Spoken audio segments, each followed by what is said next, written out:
We'd been friends for 13 years, and in all that time, I'd never once slept at his house. So, why the sudden invite? I asked. I settled the duffel on my shoulder, and he held the door. My parents are going out, he said, rushing. The words, figured it's about time you saw my humble abode.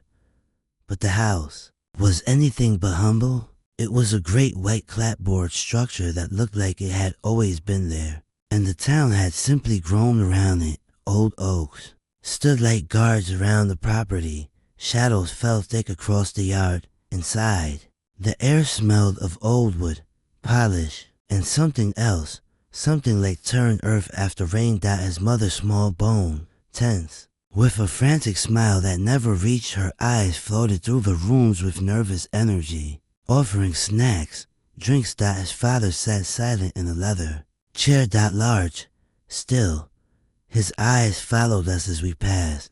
I heard his mother whisper something to him urgent, low. I couldn't make it out. At 7 o'clock, they left, just like that. No goodbye, only the sound of the front door clicking shut and the lock sliding into place. So, what's the plan? I asked, dropping my bag in Leo's room. It was the only normal room in the house. Rumpled bed, posters, a console under the TV, pizza, video games. The usual, he said, powering on the system. But his movements were too precise, his calm too forced. I saw tension in his neck. We ate, played games. For a while, I forgot the house. Then, near 9, Leo paused the game. Hey, man, he said, staring at the controller. There's just one weird rule my parents have. Weird rule. He looked up, eyes serious. After 9 p.m., we stay in here. We can't leave. Not for the bathroom. Not for a drink. Nothing. Door stays closed until sunrise. I stared, waiting for the joke. You're kidding, right? What if I have to pee? Pee now, he said flatly, nodded toward an empty bottle on his desk. After 9, you use that. The laugh died in my throat. Dude, that's insane. Why? He shrugged, but it didn't look right. Old house, security paranoia. They say it's drafty. Drafty. He was lying. And then bang, bang, bang. A clock chimed downstairs. Leo snapped to the door before the 9th chime. He slid a heavy bolt into place. Asterisk clunk. Asterisk there. He said, wiping sweat from his brow. We're good, Leo. What the hell is going on? Nothing, man, just a rule. He turned the game's volume up loud enough to rattle the room, but I couldn't focus on the game. Only the bolted door. The silence of the house had changed. This wasn't silence. This was listening. This was waiting. Hours passed. The fear drained slowly from Leo, but his calm was still a mask. We played on, an uneasy quiet. You really need to tell your parents this is how you raise a serial killer. I joked. Tell me about it, he said, forcing a smile. Then thumped from below. Measured, soft, on the wood. What's that? I whispered. Leo didn't move. House settling. That's not the house settling, Leo. The sound stopped. Then came a dragging sound, a great weight scraping across wood. I muted the game. Okay, that's definitely not the house. Leo's face had gone pale. Just ignore it, Liam. Please. It goes away if you ignore it. What is it? Before he could answer, it spoke. A voice from the hallway. Leo, honey. I froze. It was his mother's voice. Leo, sweetheart, your father and I came home early. I brought cookies. Opened the door. Leo was stone. He raised a trembling finger to his lips. Leo, that's your mom. I whispered. Don't be silly, sweetie. The voice cooed. Now right outside. I just baked your favorites. Chocolate chip. They're getting cold. Something was wrong.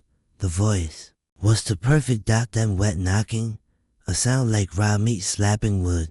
Leo, Liam, are you boys alright? You're being awfully quiet, Leo. Curled into himself. The doorknob turned, once left, once right. Then it began to rattle hard. Boys, this isn't funny.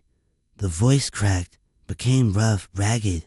Open the door. A massive blow shook the wall.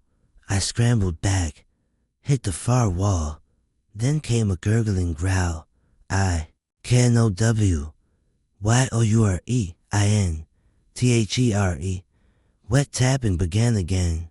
Faster, frenzied, a thin, whining sound like wind through a crack. And from under the door, a black fluid seeped into the room, thick as oil, smelling of the grave. Leo dove under the blankets, a child hiding from nightmares he knew were real. The thing fell silent. It was still there, waiting. I couldn't take it. I crawled to the door, pressed an eye to the keyhole. Liam, no, came Leo's voice, muffled. Don't look.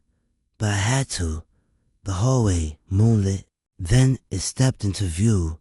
Not man, not beast. Built of sticks and shadow. Tall, thin, limbs like winter branches.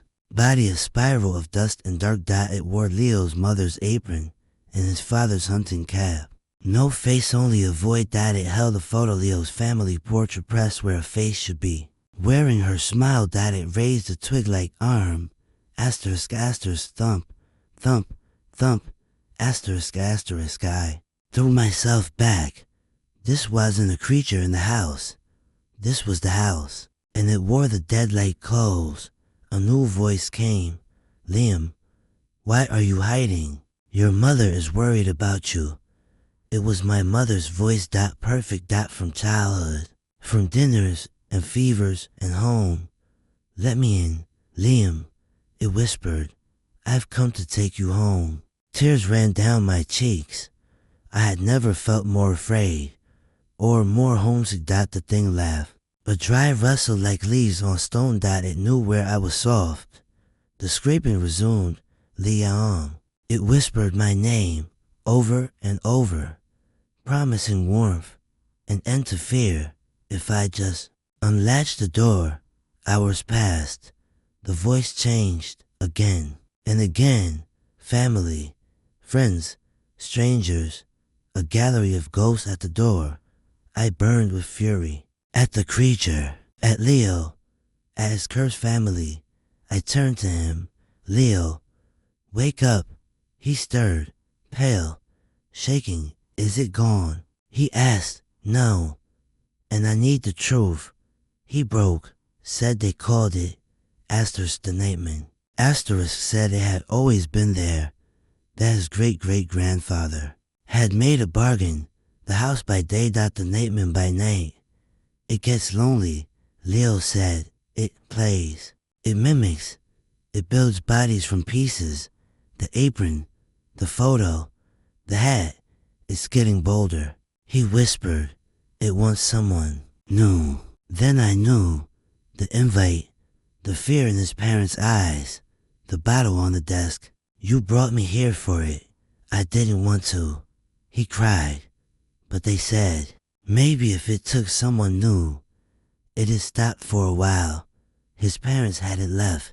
They were hiding, praying the Nightman would choose me. Then the scraping stopped and we heard footsteps. On the stairs, thump, drag, thump, drag. Outside the door, it stood. Then dash crack. The door frame shattered. Leo screamed. It's never done this before. Crack. Bang. The bolt tore loose. The door swung open, and there it was, assembled from the house's bones. Floorboards for legs, pipes for arms, a cage of banisters for a chest. My duffel bag pulsing in the middle like a heart. Its head. The grandfather clock, the pendulum. It's I, asterisk, asterisk, TIMEISUP, asterisk, asterisk, asterisk. It stepped into the room. Grinding, clicking, the smell of earth and dust filled the air. Leo sobbed. I grabbed a trophy. Threw it. It struck the clock face. Asterisk, asterisk, smash. Asterisk, asterisk. The thing reeled. Screamed 1,000 clocks crying at once. The window. I shouted that we ran. Pulled that it wouldn't open. Painted shut that the thing rose. Its pipe arm lifted. The bed. Help me. We shoved it over. A weak barricade. The creature lunged tangled in sheets that we were cornered. The sun. Leo whispered. It has to be inside before sunrise. But the sky outside was black. Then I saw it. A flashlight. I grabbed it. Switched it on. The beam hit its face that it howled. Not pain in making. The light dissolved it. Spoons fell. Pipes cracked that it backed into the dark dot, and so began the longest watch of my life. The light held it at bay that hours passed. The battery. Dying. It's fading. I cried. Just a little longer. Leo shouted that the thing sensed it. It charged, but a single ray of sunlight pierced the window that it froze. Then it came apart that dust dot with dot pipes dot silver dot in my duffel bag. Gone. The sun filled the room we lived. His parents appeared in the doorway. They weren't relieved, only disappointed. The plan had failed. The sacrifice undone dot and the Nightman would be hungry again. I was the one who got away, and they would never forgive me.